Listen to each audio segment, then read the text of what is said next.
What if comfort didn't come from riches, but from cabbage, flour, and a little belief? In the late 1800s, Polish immigrants stepped off trains into Chicago's frigid streets, hands empty, but hearts full of longing. They had come chasing jobs, freedom, and pieces of peace their divided homeland could no longer provide. In small tenement kitchens, wedged between factories and frozen alleys, they built lives from scratch, one pot, one meal at a time. The air in Polish downtown hung heavy, not with noise, but with stories carried through steam, smoke, and the sharp tang of braised cabbage. They didn't have luxuries, just onions, borrowed pans, and unshakable faith. And yet from bones, scraps, and salted hope, they crafted something unforgettable. Every meal was more than food. It was a promise. A plate wasn't just dinner. It was proof that they belonged, that they could endure. And what they cooked didn't just feed bodies. It built Chicago's soul. Stay with us, because the 25 dishes you're about to discover didn't merely fill stomachs. They created traditions. 1. Pierogi z kapustą I grzybami, dumplings of survival, in 1895.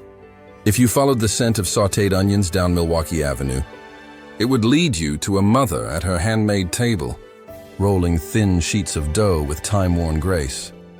These weren't the festive pierogi we think of today. They were survival. Pierogi z kapustą I grzybami, filled with foraged mushrooms and cheap sour sauerkraut. A weekday necessity crafted after long factory shifts, using whatever scraps were left behind. Cabbage cost next to nothing. Mushrooms came from vacant lots or nearby woods. Together they turned flour into warmth, a thin dough wrapped tight like a sealed promise. Boiled and browned in butter, they fed more than hunger. They brought dignity. Children called them Polish pockets. Fathers clutched them tightly in tin pails beside steel rails. And for one bite, the soot and struggle faded. Even now, each forkful tastes like quiet defiance, like the art of making something beautiful from almost nothing at all. 2. Kiełbasa wiejska, the smoke that built a neighborhood, long before skyscrapers loomed overhead. There was another smoke claiming the skyline, thicker, warmer, made of pride. Not from chimneys, but from backyard smokehouses where families crafted kiełbasa wiejska, their rustic, village-style sausage. On payday, coins were pooled to buy pork scraps and cloves of garlic. The meat was ground by hand on wooden counters, stuffed tight into natural casings, then hung over slow-burning oak until the entire block smelled of ambition. This smoke carried news. If someone was making sausage, it meant they were doing okay. It wasn't just food, it was reputation. It was respect. Come Sunday, neighbors passed links through open windows like gifts. A slice with rye and mustard could make a man forget the clang of the mills, if only for a moment. Even today, the scent lingers across Polish delis, not just as a flavor, but as memory.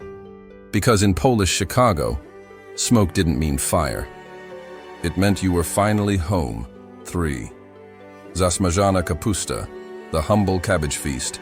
In narrow kitchens, stacked 5 high along Polish downtown, there was one absolute truth. Cabbage was king, cheap, versatile, and always in season. It filled every pot and heart. When dollars thinned further than soup, families turned cabbage into zasmażana kapusta, slow-braised sauerkraut boosted with onions, bits of bacon and mushrooms scavenged from markets. But the magic wasn't in the ingredients. It was in the patience, stirred for hours by a mother who'd already borne 3 factory winters. The sourness softened, giving way to something smoky, deep, and kind. The hallways filled with that unmistakable scent, like warmth made visible. When kids heard the sizzle from the pan, they came running. Rye bread on the side, if lucky. Otherwise, it stood alone and proud. Some called it a peasant's plate. But at that dinner table, zasmażana kapusta wasn't a fallback meal. It was proof that with a skillet, a cabbage, and a heart that never quit, you could make anything feel like comfort and survival taste like security. 4. Bigos, the stew that never ended. Every Polish family in Chicago's working-class flats had one pot they almost never washed. It lived on the stove, always simmering, always ready.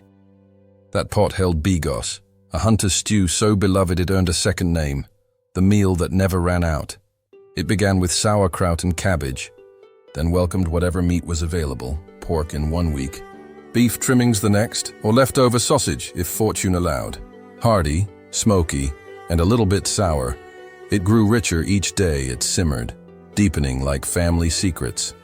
To fathers, it was fortifying. To mothers, it held families together when little else did. Bigos wasn't just stew. It was heritage carried from Poland's forests to Chicago's chimney stacks. Lift the lid on a Sunday night and history would greet you. Sharp wine, sweet cabbage, faint whispers of oak smoke resilience. Bigos didn't spoil, it evolved. And just like a family story, you kept adding to it, letting each new chapter taste a little more like home.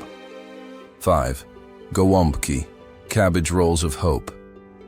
When American coins were scarce and stomachs louder than payday whistles, Polish mothers turned to a sacred tradition passed down like an heirloom: gołąbki, rice, onions, and sometimes ground meat, if fortune was kind, wrapped inside cabbage leaves softened with care, then simmered in tomato broth or pan drippings until the whole room smelled like survival disguised as comfort.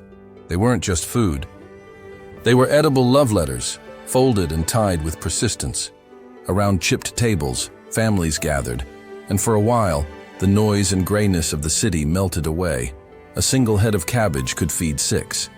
A miracle when the fridges were empty. Elders used to say you could taste a mother's worry and hope in every bite. That first spoonful didn't just fill your belly. It reminded you why your family crossed the ocean in the first place. Not just to survive, but to share a life built one cabbage roll at a time. 6. Borscht, the soup. That carried Christmas. Sometimes color is the only thing that cuts through winter's gray. And for families in Chicago's Polish neighborhoods, that color was deep beet red in the coldest months. Few things warmed body and spirit like a steaming bowl of borscht, a clear beet soup that glowed like stained glass. Floating inside were tiny dumplings, uska, shaped like ears and filled with mushrooms saved from pickling jars or bought in handfuls from market bins. It wasn't just a soup. It was a memory in broth. The beet juice stained aprons, spoons, and fingers, and no one minded. It meant warmth. It meant Christmas. Mothers saved every peel, wrung every root of its sweetness. The broth may have been humble, but when you sipped it beside a window frosted with ice, it tasted royal. Bread crusts scraped every last ruby drop. Because in hardship, borscht offered brightness, a bold taste of Poland, poured into the quiet folds of a world rebuilt. 7. Kluski śląskie, little dumplings. Big comfort in Polish downtown where a bag of potatoes could stretch longer than a pay stub. It was what you did with that sack that mattered. And nobody worked starch magic better than the women who shaped kluski śląskie. Small, round dumplings with soft centers and fingerprint dimples. They were boiled until they floated like tiny moons rising in a cloudy night sky, tossed with gravy, mushroom sauce, or nothing at all, except butter and a pinch of salt. They fed the senses as much as the stomach. Children popped them whole, eyes wide with joy. Kitchen windows fogged with laughter and steam. No meat, no problem. Kluski filled the plate and tricked hunger into thinking it had won. They weren't just little bites from a pot. They were resilience molded into circles. Rituals held steady by hands that knew how to turn scraps into celebration, every single time. Wait, before we stir the next dish, what's one food from your own childhood that brings you back to home? Drop it in the comments below. We'd love to see how different cultures share similar warmth. And while you're at it, don't forget to subscribe for more food and history-rooted stories like this. These aren't just recipes. They're bridges across generations. 8.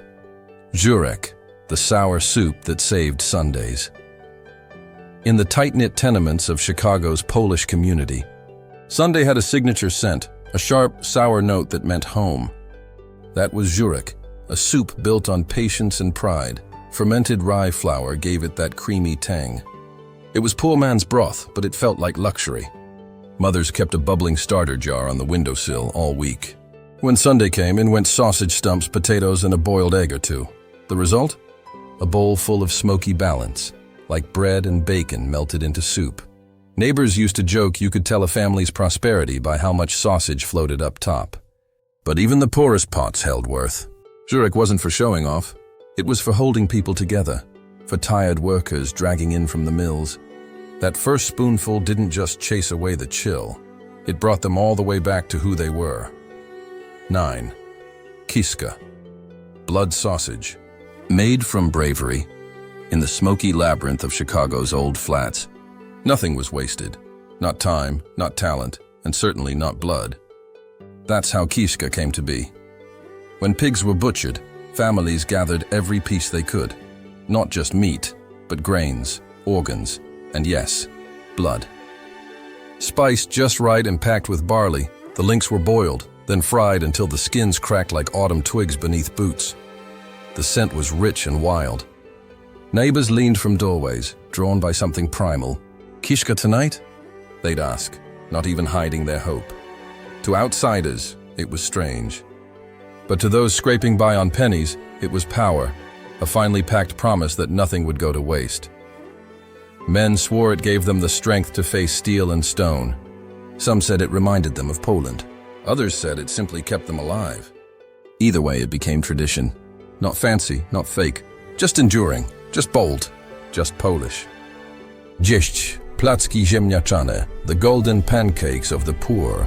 When the cupboards echoed and payday was a distant blur, there was one ingredient Chicago's Polish mothers could always count on: the undefeated potato. Grated, salted, and fried in bubbling fat. It became placki ziemniaczane, golden-edged pancakes so crisp and tender they could lift spirits just from the smell alone. It drifted like music down the stairwells, colliding with laughter and the rhythmic pop of hot oil. Some ate them plain. Others added sour cream, or if luck allowed, a spoonful of applesauce. But it was never about what sat on top. It was about the warmth underneath. Placki fed entire families for next to nothing. They required no luxury, only patience and care. And somehow each one tasted like celebration, even when there was nothing left to celebrate. 11. Pączki, the sweet escape. Even in the hungriest years, joy had a smell, and it came from hot dough, frying in the pre-Lenten dawn. When February frost painted the windows, mothers rose early, their hands coaxing life from flour, eggs, and a hint of sugar. Dough was kneaded until soft and springy. Once fried, it puffed golden, rounded miracles. Into their centers, plum jam, or rose, if fortune had smiled. Kids lined the halls with sticky fingers and powdered sugar faces. That one morning, the world didn't feel heavy. Pączki weren't just donuts. They were a rebellion, a gentle one wrapped in warmth. They said, "We may be poor, but we will still have sweetness."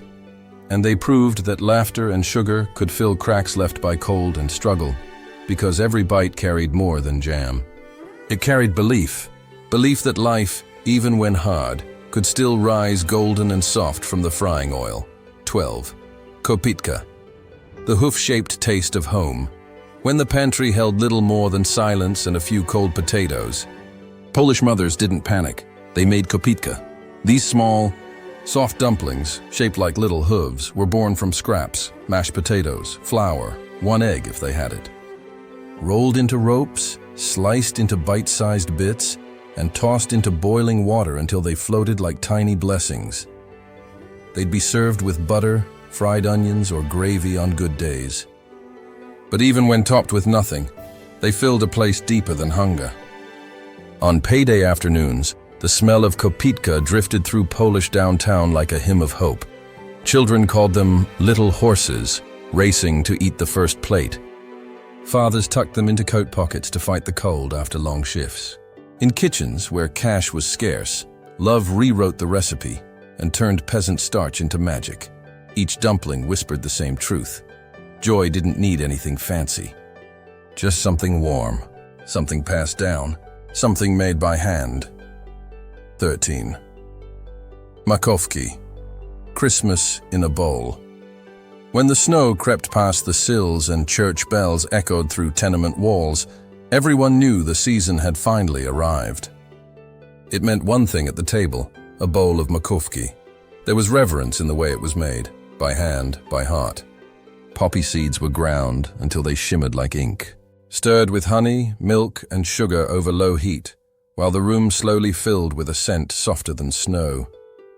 Sweet bread or stale slices were layered in, maybe some raisins, maybe some walnuts. Each spoonful was heavier than it looked, rich, careful, beautiful. Makowski wasn't just dessert. It was tradition, a prayer turned edible, a story retold each year, from Silesia to Chicago, even if the milk came from a neighbor. Even if the bread was a week old, it didn't matter, because every bite was a promise that even far from home, the soul of Christmas would always find its way into the kitchen. 14. Żurek, the cheesecake of celebration. In the small apartments of Polish Chicago, a cracked-top cheesecake meant just one thing. Someone had a reason to smile. Żurek didn't come from bakeries. It came from effort, from mixing farmers' cheese with sugar, folding in eggs, and letting it bake, slowly, softly, until the top split just slightly, like the dessert itself was exhaling. No glaze, no crust, no pretensions. Sometimes raisins, most often, just pure, unfiltered comfort. That smell, sweet, buttery, with a hint of vanilla, was a magnet. Kids drifted into the kitchen the moment it hit the air. The cheesecake wasn't just dessert. It was an announcement.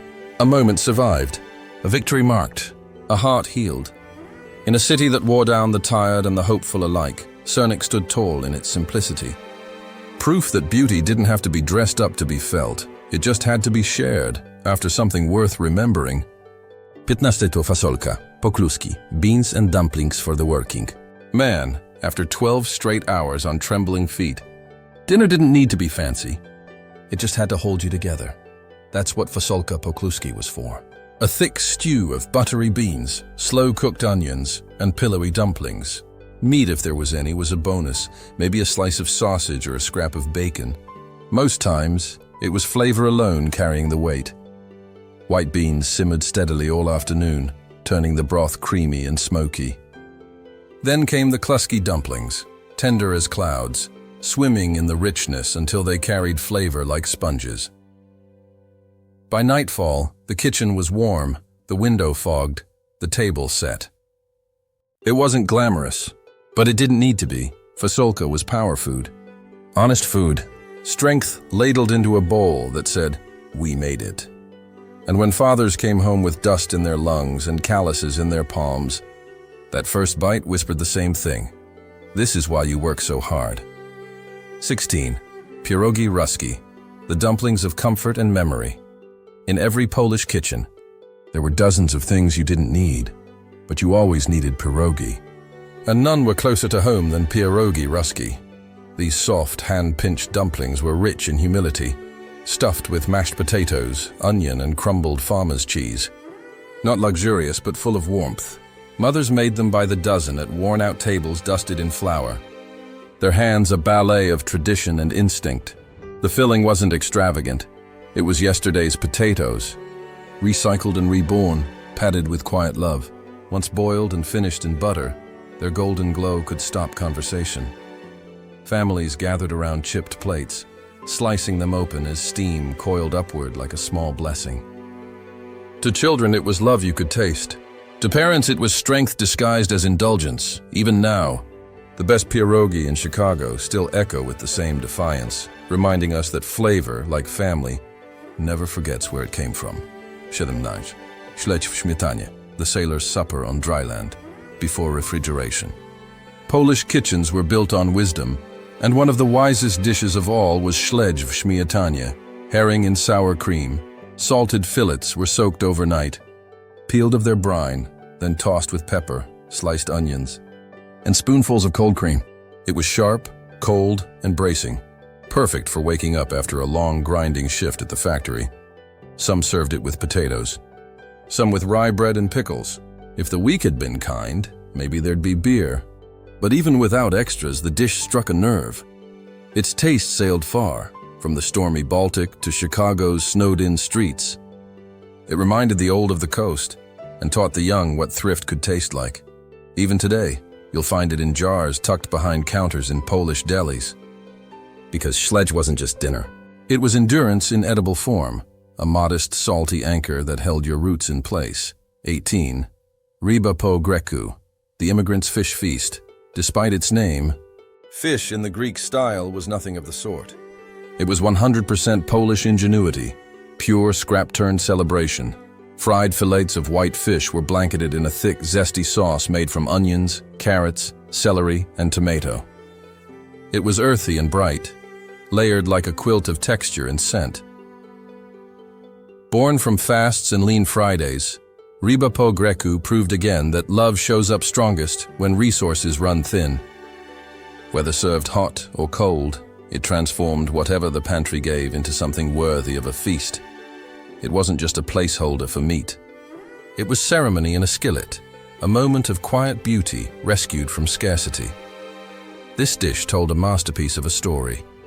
You didn't need wealth to eat with dignity. And with just a few vegetables and a fish fillet, you could turn hunger into heritage and pride into something you could taste. 19. Crokiety, the crispy rolls of celebration. When the work week ended, something else would begin. A quiet, savory ritual rolled up and fried to golden perfection. That was the magic of crokiety. Thin crepes, each cooked with care, flipped until just right, then filled with mushrooms, cabbage, or bits of leftover meat. Rolled tightly, dipped in breadcrumbs and fried until the shell was crisp and hot, while the inside soaked up every drop of flavor. Mothers stood over stoves. Humming melodies passed down from Krakow kitchens, letting the batter bubble to the beat of old traditions. The air filled with sizzling butter and earthy warmth, calling everyone to the table before the first batch left the pan. Sometimes they were served with spoonfuls of sour cream. Other times, brothy bowls turned them soft and sacred. They weren't fast food. They were honor food, the kind you'd find at Easter tables, wedding dinners, or Sunday night gatherings that promised you survived. And now you celebrate. 20. Racuchy z jabłkami, the sweet scent of Sunday mornings, before bells rang and coats were buttoned for mass. The quiet halls of Polish apartments in Chicago were already warm with the comfort of sizzling apples. Racuchy z jabłkami, sweet apple fritters, fried to golden bronze, turned Sunday mornings into small holidays. Apples sliced thin, batter whisked together from flour, eggs, milk, and hope. If sugar was scarce, maybe none went in. If things went well that week, a sprinkle of powdered sweetness topped it all. They puffed up like magic, releasing the kind of smell that wrapped around you like a wool blanket. Apples, cinnamon, butter, sharp and soft, warm and wide. Children hovered nearby, waiting for one to cool just enough to steal. This wasn't bakery food. This was legacy. This was love in a skillet, disguised as breakfast. And even now, when a grandmother flips a racuchy in Chicago, the air fills with something unmistakable, a reminder that no matter how far we go, apples and butter can always bring us back. 21. Macarons e squarkami, the poor man's pasta. In the late 1800s, pasta wasn't Italian in every kitchen. In Polish Chicago, pasta belonged to anyone who could sizzle cabbage with onions over pork fat and stretch a few noodles into enough. Macarons e squarkami was what mothers made when there wasn't much else. Simple noodles boiled soft, then tossed in golden onions and browned lardons of pork, or if luck had run dry, just the memory of pork clinging to the pan. Sometimes, the cabbage and onion mixture was cooked until sweet and caramelized. Other times, salted and roaring with flame. Bacon on a good day, laughter on any outside the city howled, but inside there was warmth. Plates clattered, not with abundance but with belonging. To the kids, it was better than riches. To mothers, it was alchemy, turning pennies into full bellies. Even now, that crackle of cabbage and fat still calls families to sit down and remember. Comfort doesn't cost, it's created. 22. Smażony carp, the holiday fish of fate, every Christmas Eve. Before a fork touched a plate, you knew what was coming. The sound of oil hissing and the quiet hush of prayers behind closed kitchen doors. Smażony carp had returned. Fried carp wasn't elegant. It didn't glitter. But in Polish households, it was sacred. For generations, it held the centerpiece of a tradition deeper than flavor.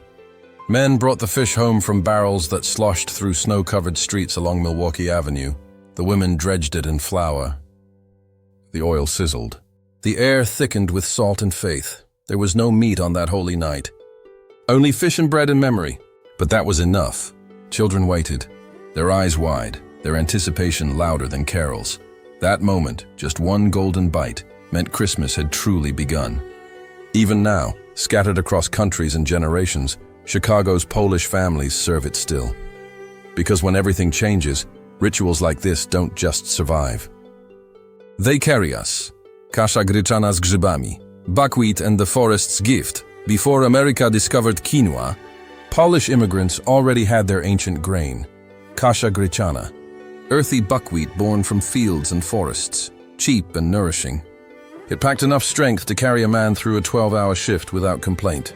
When stewed with butter, caramelized onions, and mushrooms gathered from wooded clearings or basement markets, it became kasza gryczana z grzybami, humble, yet deeply satisfying. As it cooked, the rich scent of roasted grain and mushrooms filled every corner of cramped apartments. Even the tired stopped to breathe it in. It wasn't a showy meal. There were no centerpieces or sides, just quiet warmth and memory. Fathers said it reminded them of Poland's deep forests. Mothers loved how quickly it filled the bellies that never stopped growing. And in a city of engines and smoke, that pot of nourishing buckwheat whispered of trees, stillness, and roots that refused to be forgotten. 24. Babka ziemniaczana, the potato loaf that fed the block. In the weathered kitchens of Polish downtown, there was one dish big enough to feed a whole doorway of people. Babka ziemniaczana. The potato loaf thick with survival and scent, grated potatoes, chopped onions, a few eggs, some baking fat, mixed and seasoned not with measuring spoons, but by feel. By instinct, by faith. Mothers grated until their hands ached. They baked until the scent drifted 3 doors down. Golden crust, dense center, crisp edge, hot steam. It wasn't just dinner, it was an event. As soon as it came out of the oven, families rushed in. Some swore it was better chilled the next day with bread. Others insisted on scorching slices fresh from the tray. Either way, everyone agreed.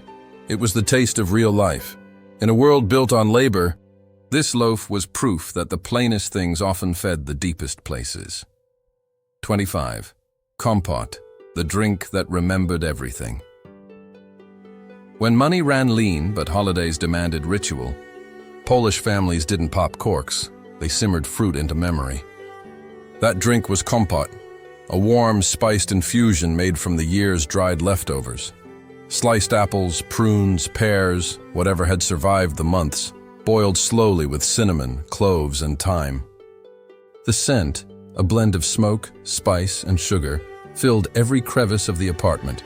Children dove for soft fruit at the bottom of their mugs, giggling through sugary dribbles. Parents leaned back, cupping warmth in calloused hands after long days at the mill. Kompot wasn't flamboyant, but in every sip, it told you everything you needed to hear. It was a story in liquid form, a slow, gentle echo of lives that wasted nothing and treasured everything. Served at Christmas, at Easter, or after soup on a freezing Tuesday night, it was always the last note of the meal. Soft, sweet, honest. Walk through Chicago today. Past the bakeries on Milwaukee Avenue, past the distant notes of polka, past the cling of butcher bells and the hint of something smoky in the air. And you're not just wandering. You're remembering. Inside every pot of beet soup, every pan of dumplings, every cabbage leaf browned in butter, a story still simmers. One of immigrants who arrived with nothing but their hands, their hunger, and their recipes.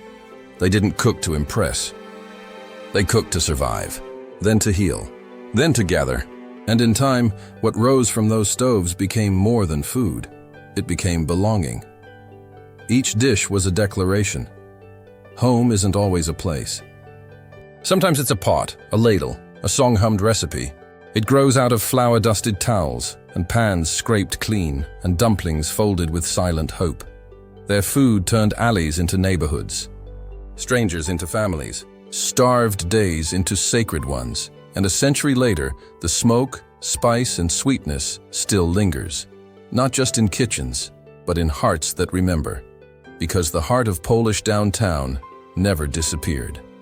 It just moved into every kitchen that still dares to love with a spoon.